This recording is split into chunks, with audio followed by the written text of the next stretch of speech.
Good morning. My name is Bobby Albano with California Curb Appeal, and today we're going to have our training on the second half of the residential purchase agreement. Last week we went through the first half, and today we will be completing that document and with the second half. Okay, let's get started. All right, let me go ahead and pull up the form in question. Bear with me. So, the residential purchase agreement just went through a modification. And like I said last week, I just love the changes that they made. What they did is they just organized it a little bit different and put all the contract terms in one place in a tabular form so that they would be easy to see and easy to compare one contract against another. Sometimes when I had a lot of offers, and there's been times when we really did have, over 50 offers, we would have to translate those to a Excel spreadsheet and have all the terms kind of listed so that we could make a comparison because it was really difficult to kind of pick those out. That worked fine, of course, but this new format really does help out a lot. So here we go. I'm just pulling this bad boy up, and then we're going to go ahead and share the screen. All righty now. Okay, so I'm going to share my screen with y'all. Let's see which one. There it is. Okay, there we go. Okay, so you should be able to see the residential purchase agreement. Like I said, we talked about half of it last week, and this week we're just going to go ahead and finish up this discussion. Okay. And remember, I said that when you pull up the form in zip forms, you are not pulling up a form. You're pulling up a form packet because this contract references other disclosures and documents. We have to include them. And what CAR has done, California Association of Realtors, is they've put together the forms that need to be together in a packet so to make it easier on everyone. So very nice touch. Okay, so I believe we were on page, yes. So we finished up page 2. We're going to start on page 3. All right. So if you're looking at, go ahead and look at the screen. I have it up on my screen here. I'm just going to go ahead and make it a little bigger, zoom in. Let's go ahead and zoom in again. Okay. All right. So the section that we're going to start with is the items that are included and excluded. Okay. So this is going to take a little bit of knowledge of that walkthrough you did on this property. And when you're doing your walkthrough, it might be a good idea to have these items maybe on a piece of paper or, where you can make notes about, what is included. Because I know if I've toured 5 or 6 houses, I can't remember if in this one there was a refrigerator or what kind of stove it was. So make yourself some notes so that when you do write the offer, it's written as accurately as possible. I know sometimes, there's some back and forth, but we can't always count on that.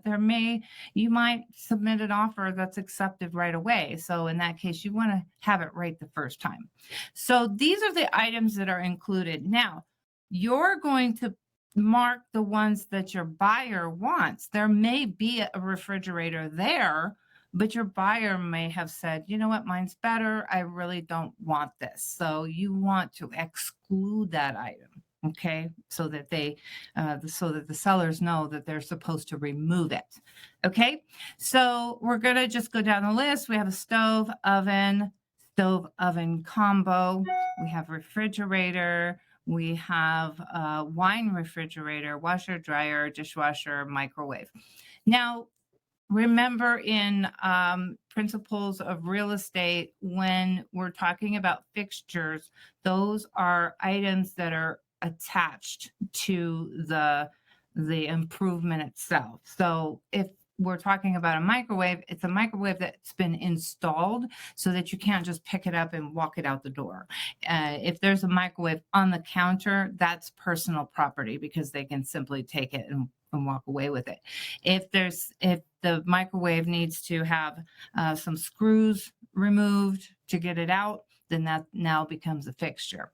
Okay, so uh, mark down just exactly what your buyer would like to include. If it is a fixture, I recommend taking it because you don't want to.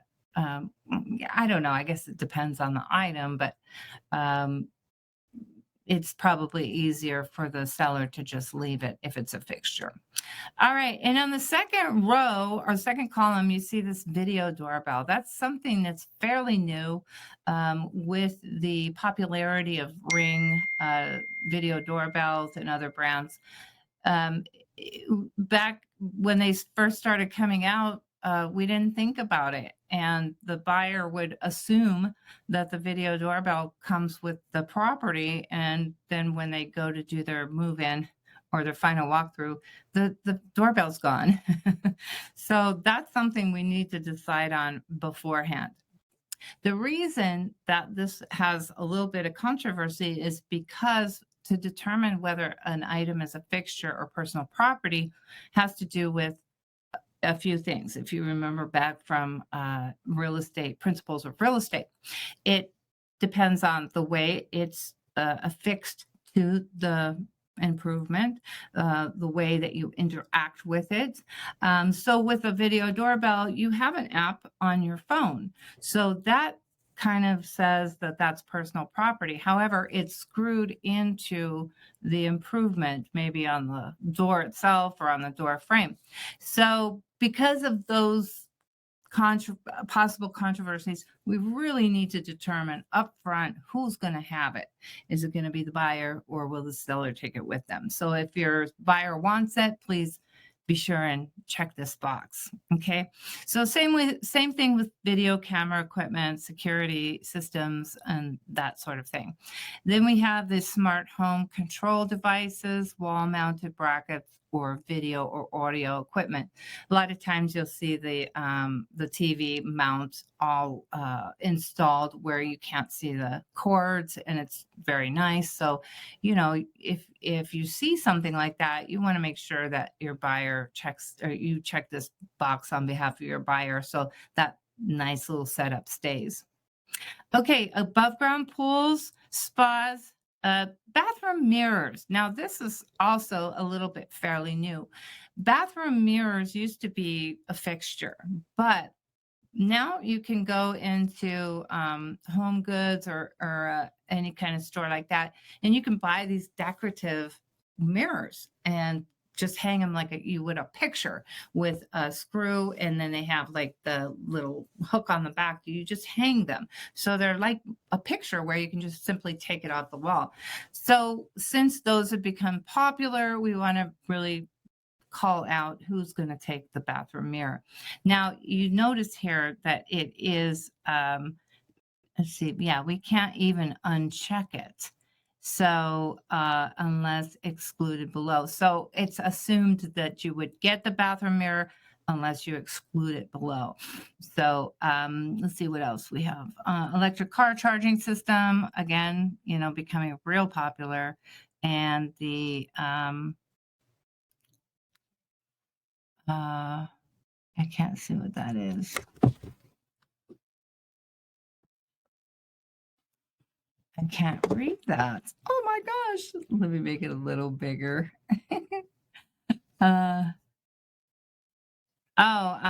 Potted trees or shrubs. Okay. So if I were you, or if I were me, I would simply copy this page right here. Take it with me on all my walkthroughs when we're touring homes. If you feel like your buyer's getting pretty close to making an offer, and just kind of mark it down, and you can even use it as a way to um, talk to your client. You can say, okay, if we did make an offer, would you want to keep the stove? And really get them to thinking about them being in this property. So it's a really good technique to continue the conversation with your client, and it's a way to have an accurate offer when that time comes. Okay, excluded items. Now these are things that your buyer does not want. So like I said, if there is a refrigerator there, but they do not want it, let's go ahead and exclude it.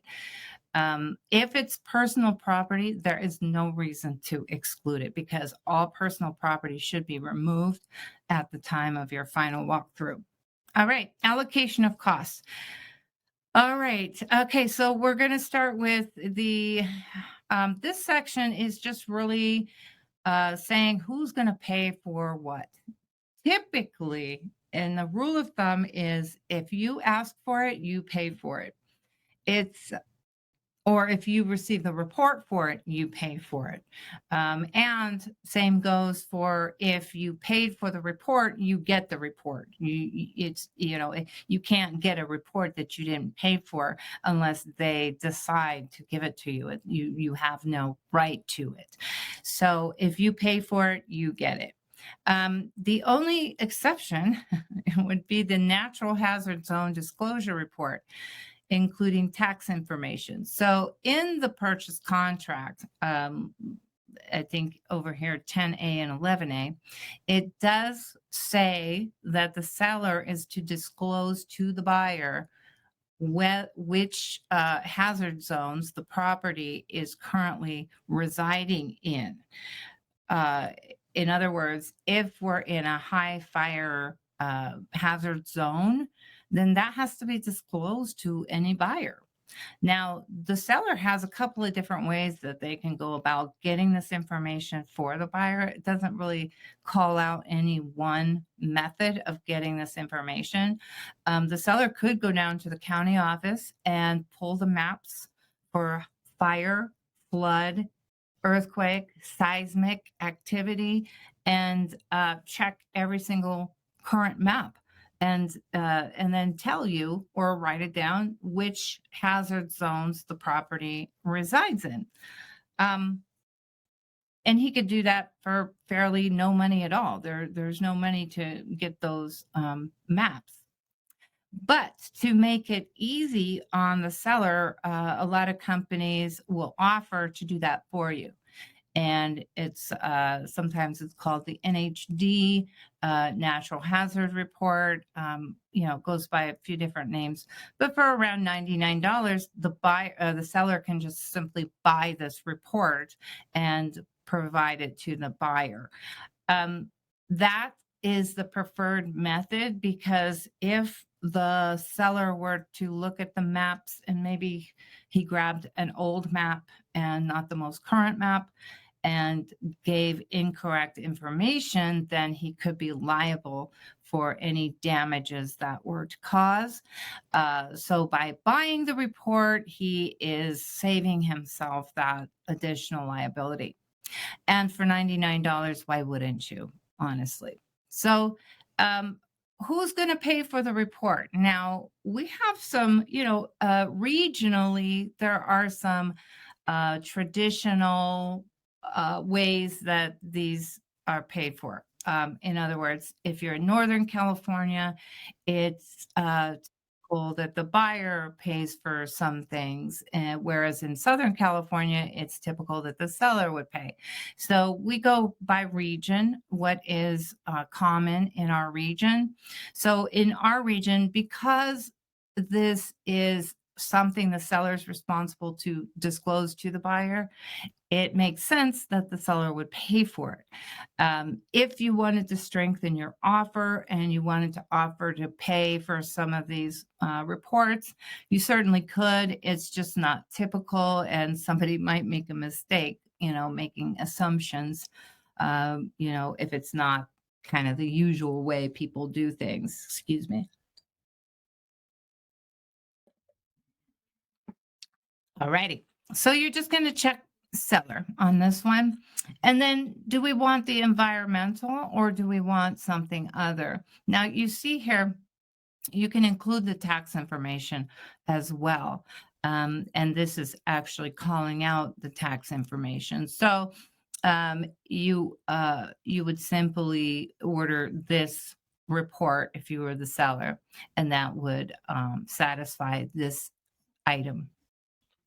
I think these are different options. I don't know. You could look up NHD and see if, these are extra add-ons, I believe. Um, but typically I don't ask for those. But I'll find out about them anyway. All right. So who's going to provide the NHD report? So you can check this box if you work with a rep that you prefer to work with. You can designate this certain provider, and these are all different providers of that report. Actually, this my NHD best value, it actually is the best value. I think it's like $94 or something like that. It's very inexpensive to buy. So you don't have to designate somebody in particular for the seller to buy it from, but you can. You have that option. All right. Now, these next two items, if your buyer is asking for a particular report, this is a place where they can call out that report and assign a person to pay for it. Okay. So, like, for instance, if there's a pool on this property, you may want a pool company to come out and give a pool report to let you know or your buyer know if the property's pool system is functioning properly, or if there are some problems with it, if there's parts that need to be replaced. You can actually ask for the seller to purchase that. Or if your buyer is willing to pay for it themselves, then just check buyer. What this does do, though, it does let the seller know that you're going to be performing that type of report, which just puts them on notice that, hey, we're going to be doing this inspection and we're going to get this report. Another type of report that you might see is the septic certification, where a plumber or some sort of septic company will come out, pump the septic tank, and certify the septic system so that your buyer is aware of the condition of the septic system. That is always recommended whenever your buyer is buying a property with a septic system. It's very important because those are very expensive repairs if you don't. All right, then it goes down: smoke alarms, CO2 detectors, water heater bracing. So who's going to pay for that inspection? Most of the time, these are in the appraisal. So you can either check the box buyer and then just it'll come out in the appraisal report, or you can just check seller. And if you check seller, then the seller will probably go in themselves and do their own inspection to make sure that the number of smoke alarms, CO2 detectors are proper, and that the water heater is braced. And code requires 2 braces on the water heater because of our earthquake situation here in California. Excuse me one second. Okay. The next one: government required point of sale inspections or reports. Now, in some areas and on some types of properties, the government is required to do an inspection. On typical residential, we won't see that very often. So if it does not apply, simply leave it blank. You won't check any boxes, you'll just leave it. Same with the government required point of sale corrective remedial actions. Um, Sometimes on commercial properties, you'll need to see that the seismic retrofitting has been done. Not so much on residential again. So if there's no government agency that needs to do the corrective action, then just simply leave this blank. All right, next one, escrow fee. Now, again, in our region, it is very typical that the buyer and seller would each pay their own escrow fees.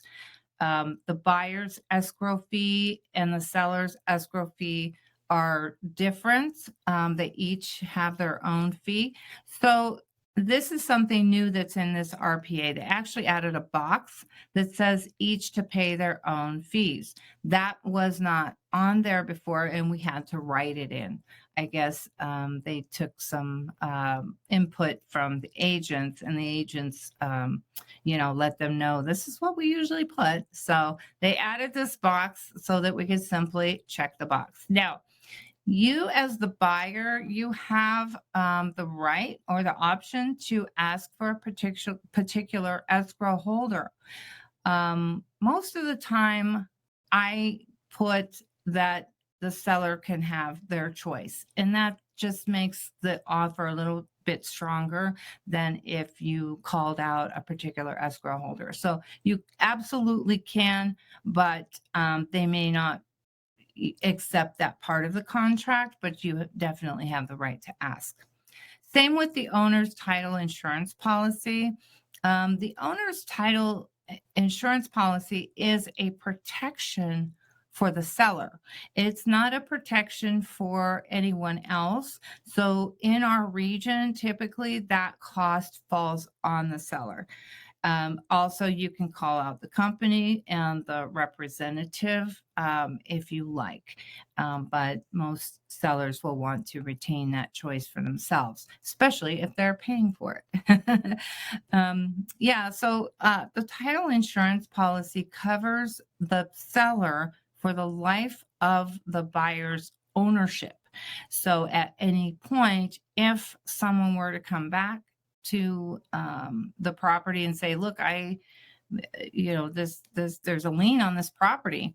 Well, that could, that if there's an active title policy on the property, the title insurance will cover that. So that's protection for the seller. All right, buyer's lender title insurance policy. So this is a different type of title insurance. It's a lender title insurance policy. It says, unless otherwise agreed, buyer shall purchase any title insurance policy insuring buyer's lender. So sometimes I've seen where your buyer will have a lender, and that lender will require there to be an additional policy. If the lender is requiring that, then the buyer should pay for it. And that's exactly what this contract is stating. All right, next item, county transfer tax and fees. The next one, I'm just going to go ahead, city transfer tax and fees. Now, in our county, San Bernardino and Riverside, our cities do not have a transfer tax, just the county. So, and in our region, it's typical for the seller to pay for that transfer tax. So you can strengthen the offer again by offering to pay for it as the buyer's agent, or you can simply just check the box that says seller. You may want to check your city to make sure that, they're not charging a transfer tax. Last time I checked, none of the cities in either county were charging a transfer tax, but you never know. It could change at any moment. So you probably want to check that before you just leave this blank. All right. Next item, HOA fee for property disclosures. Now, if your property that you're placing an offer on exists in a homeowners association area, if there's an HOA fee, then it's on the seller to provide all the disclosures from the HOA, the association. Um, there are there's a cost to that. Most HOAs charge anywhere between $300 and $600 to get those disclosures. What's included in the disclosures are everything the buyer would need to know about the HOA before they commit to living within that HOA's jurisdiction. The CC&Rs, covenants, conditions, and restrictions of the title. The CC&Rs are going to tell the buyer what restrictions are going to be on them as far as the property goes. Are they going to be able to paint the property any color they want? Probably not. Are they going to have to maintain their exterior in a certain manner? Probably will. So we want to let the buyer know, or the buyer needs to know what restrictions they're going to be under before they, finish the transaction. It's really important as an agent that you encourage your buyer to look at these. I can't tell you how many times that I've talked to new buyers that had no idea what it meant to be part of an HOA. They had to be educated from the ground up. So the CC&Rs, there's going to be a set of bylaws. That's the laws under which the board operates.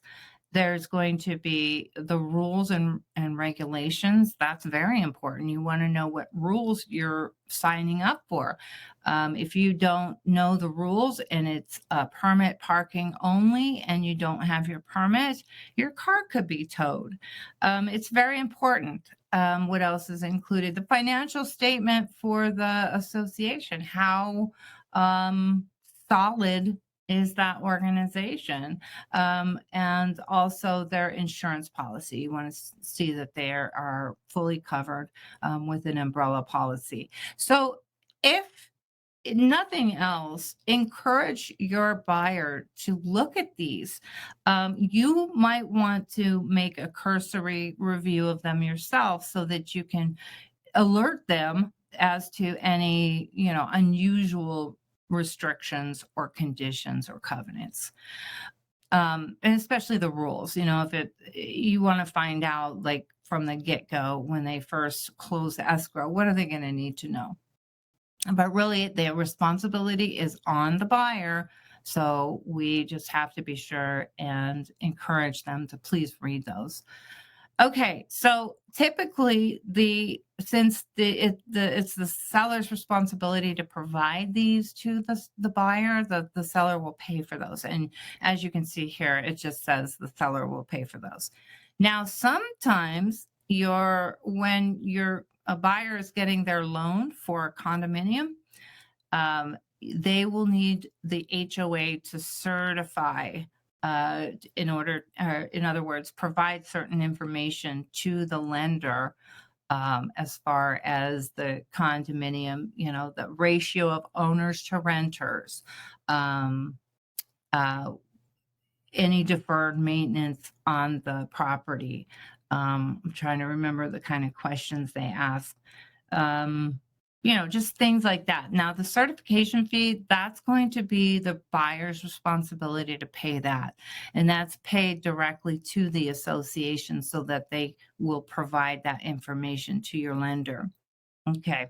Now, HOA transfer fees, that is a negotiable item that can be paid by either the buyer or the seller. Now, It is typical that the seller would pay it, but that doesn't always mean they have to. So it says here, unless otherwise agreed, seller shall pay for separate HOA move out fees and buyer shall pay for separate move in fee.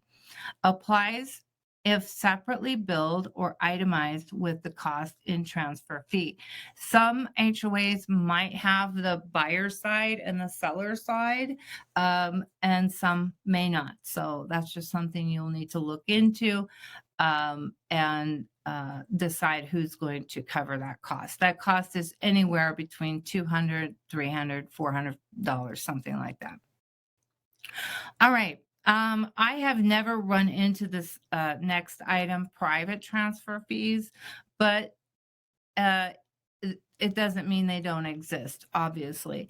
If you're in a particular community that has a private transfer fee, then you'll definitely want to decide who's going to pay that. Um, and if there is a private transfer fee, it should be called out in the listing. It's not something that will sneak up on you. You're going to know it ahead of time. Okay. Next items, you'll see 2 items here where you get to put in the fees that that you want to determine who's going to pay. If you don't have any additional items, then just simply leave those blank. But this is where you would put, let's say you were getting a termite inspection and you would like the seller to pay for that. Then you would put termite inspection fees or costs and then check seller. Now, with a termite, there's kind of 2 separate issues here. You can have the termite inspection, which is one cost, but then there's the cost of the termite corrections. Let's say the property comes back, the report comes back and it says this property needs to be tented. Well, who's going to pay that cost? So you can actually call it out in your offer. And you can put here on the second item, cost to for the certification of the termite. What do they call that? Termite clearance, cost of the clearance. So to provide the clearance, they would need to make the corrections. So you could actually put that here, check the seller box, and that would mean that you would have, and maybe the buyer pays for the, the inspection, and then the seller pays for any corrections that need to be made. Also negotiated item, if you want to strengthen your offer, of course, the buyer pays for more. If you're in a market where the buyer already has a lot of power, then you might check the seller box. But I gave you the commonly what happens commonly so that you know that. All right, the next section, home warranty plan chosen by buyer. Coverage includes, but is not limited to. Now, when you're picking your home warranty package, it's really important to spend a little bit of time researching the different plans available. And if I were you, I'd go to their website, print out the brochure for several different home warranty companies so that you can show your buyer the different plans, the different costs, the different types of coverages, and allow them to choose the plan that they want based on the coverage that they would get. Because then when escrow closes and they call their home warranty company, it's not going to be a shock or a surprise to find out that certain items are only covered at certain levels, or some things may not be covered at all. So allowing them to choose their plan is probably the very best way you can go. If they say they don't care or you pick it for them, really try and put that back on them, because it could really cause some problems if they have an air conditioner go out. That's a pretty expensive repair. And they find out, oh, wow, we didn't get that coverage, and it's just really, it could be an uncomfortable situation if you don't let them choose it. And it really does here in the offer. It allows you to put, who the provider is, what the cost of it is, and what type of coverage it is. So if you're getting like platinum from this company, it's going to be real easy to order that. And a lot of times, the TC is going to be doing this type of thing, the transaction coordinator. So the more information, the more detailed you get in this section, it's going to make it easier for that person to place the order and get that taken care of for you. If this is pretty ambiguous and you're leaving it up to your transaction coordinator to choose the plan, that's not really fair to them and you or your buyer, because your buyer's not going to know what they're going to get. Okay. And then the last section here, other terms. If you have some other terms, let me give you an example of another term. Hang on. Let's say, okay, I made an offer on a property this past week. The property it was 4 acres and it had probably, I would say 18 cars laying around. It had 2 boats laying around, cement blocks, wood, just general construction debris and personal property that, it has I doubt any of those cars ran, and they're just needed to be hauled away. But the offer that we placed was, hey, we'll take care of this stuff for you. All you have to do is move out. And in exchange, we're making a little bit lower priced offer. So to articulate that in the other terms is a very good way to let them know, hey, our offer's lower, but we're also willing to take on a lot of the cleanup that you won't have to do. And you can put that in this other terms section. Now, if it is a financial other term, then you want to save that for the other terms in your financing section. And I believe that's, up here. So if there's additional finance terms, you want to put those here. But if it's additional general terms, then they're going to go down here. Okay. All right. We are rolling into the end of the RPA. Okay, this next section is property addenda and advisories. Depending on your offer, depending on the situation, depending on the listing, you may need additional addenda or advisories based on the statutory regulations. So you'll just simply read through these and check the ones that apply to your particular situation. The first one is tenant occupied property addendum. Well, you would want to include that if the property you're placing an offer on has a tenant. It's going to be necessary that you include this addendum. So you're going to check that if that applies. If the property is a probate sale, then you want to check probate. If it's a manufactured home, you'll want to check manufactured home. Now, every time you check a box, ZipForms is very smart. It's going to add that form to your transaction for you. So all you'll have to do once you're done with this form and you saved it is look in your ZipForms file that you created for this property or this transaction and see the additional addenda or advisories and go ahead, complete those and set them up for signature as well. So that when your buyer signs the offer, they're also going to be signing all the addenda, all the additional documents that you need for this transaction. So it really makes it very convenient. It takes a lot of the guesswork off of you, and it shouldn't be guesswork, of course, but it takes a lot of the other responsibilities off your plate because it's going to automatically do that for you. Tenancy in common purchase addendum. Stock cooperative purchase addendum. And remember, I explained what a co op is. Mixed use purchase addendum. And then there's this box that says other. So if you know of another addenda that needs to be included, you can simply check the box and type it in. Now, when you type it in, Zip Forms may not necessarily know which addenda to add, so you'll have to add it yourself. Other addenda.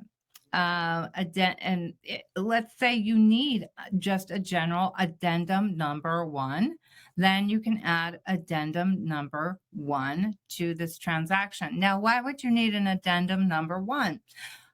Let's say there are extenuating circumstances that you want to add to this offer, but it's kind of long to include in any one of these little spaces, then you can add an addendum to this offer that becomes part of the offer. An example might be, let me think of an example. Wow, I can't think of any examples. Let me think about it, and I'll try and come up with something. Okay, if it's a short sale, you want to add that addendum. Court confirmation addendum, that's has to do with a probate sale.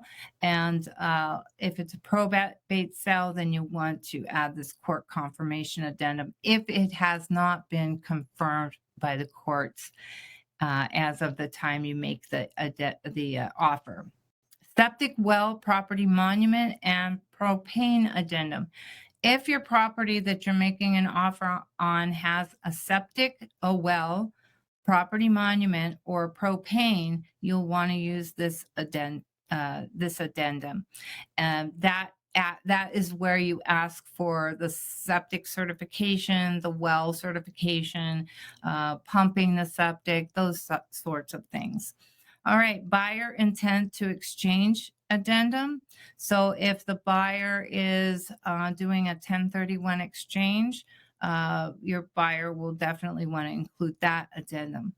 Seller intent to exchange addendum. Oh, there's a buyer intent and a seller intent. So either one could be doing a 1031 exchange. If either one are, you definitely want to include those addendum. And then we have 2 more others. Okay. The next section, buyer and seller advisories. Now, these are a little bit different. These are just documents that advise your client or the seller on different conditions. Okay. And if you notice, what these 4 are already checked. And as luck would have it, these 4 are included in the offer packet that when we chose RPA, this form came as a form packet. And these 4 are actually already checked and are already included because these need to be included in every offer. So they're just saving you that work of checking the boxes and have done it for you. Okay. Now, your seller should know that, or you should know when you're making an offer if you're near a wildfire disaster area. If you're in the mountains or somewhere where, it's easy to see that there could be, a wildfire. So you want to just check this box, make sure that your buyer is advised of the what it means to be in a wildfire hazard zone. Trust advisory if either one are either putting the property into a trust or it's coming out of a trust, you'll want to include that. Real estate owned advisory, if you're buying an REO property, you want to include that advisory. It's just additional information for your buyer, just to let them know what it means to be, have this condition. Statewide buyer and seller advisory. I include this one all the time. It's a pretty long document, but it really breaks down the transaction into bite-sized chunks, and it tells your buyer what their rights and their responsibilities are, what your, you as the agent, your rights and responsibilities, the seller's rights and responsibilities, and it really breaks it down and gives them some good definitions. It's just a good document. I feel like it's the table of contents to your transaction. So I like to include that one. Short sale information advisory, of course, you'd use that if it were a short sale. Same with probate. And these are just advisories. It's just additional information for your buyer to, let them know what to expect and what certain things mean. All right. You are out of the section where you will be completing any more little check boxes or lines. So this section here, you'll want to read through. I recommend that anytime you complete an offer, that you read through it before you ask your buyer to sign it. So read through. This gives you a lot of good information, and even though you've read it before, you're reading it in the context of this particular transaction. So you're going to pick up on different things than you did the last time you read it, because when you read it last time, it was in the context of that transaction. So you'll want to read it each and every time, just so that you're very familiar, because your buyer is going to have questions. And if you've just read it, it's going to be much more readily available. Okay, so keep scrolling, scrolling, scrolling. Wow, we're going to end right on time. And we got through the second half very smoothly. I'm very happy. Okay, so we're going to get to the bottom. All right. These offers, the default expiration is on the third day. This offer shall be deemed revoked, and the deposit, if any, shall be returned to buyer unless by the date and time specified in paragraph 3C, the offer is signed by seller and a copy of the signed offer is delivered to buyer or buyer's authorized agent. Seller has no obligation to respond to an offer made. So the time period in 3C defaults to 3 days. If this is not signed and returned in that time frame, it will be deemed revoked. And if they made a deposit, it'll be returned. So that if you're making a lot of offers with your buyer, this kind of gives you a time frame to work with. You can wait the 3 days. If they didn't respond, move on. You can keep moving fairly quickly that way. You can also change the time frame in 3C to be whatever you want. You can make it 1 day. If your offer is really good, then make it 1 day. Entity buyers, note, if this paragraph is completed, a representative capacity signature disclosure, this form here, is not required for the legally authorized signers designated below. So what they're saying is, if you complete the section, you don't need to add the RCSD. What does that mean? If your buyers are buying it on behalf of a trust, a corporation, an LLC, or anything like that, a company, then they're an entity buyer. They're a buyer that is an entity. So if you check this box and complete this section here, then you don't need the RCSD. So that's a nice little change from the last one. You're going to put your buyer's names here, and also their printed name right here. And if there are more than 2 signers, you're going to check this box. If you check this box, this Zip Forms is going to add Form ASA, and that's the additional signature addendum.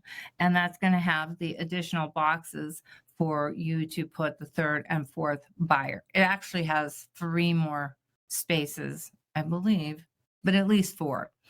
All right. So that's it for you, except for filling in, your broker information here.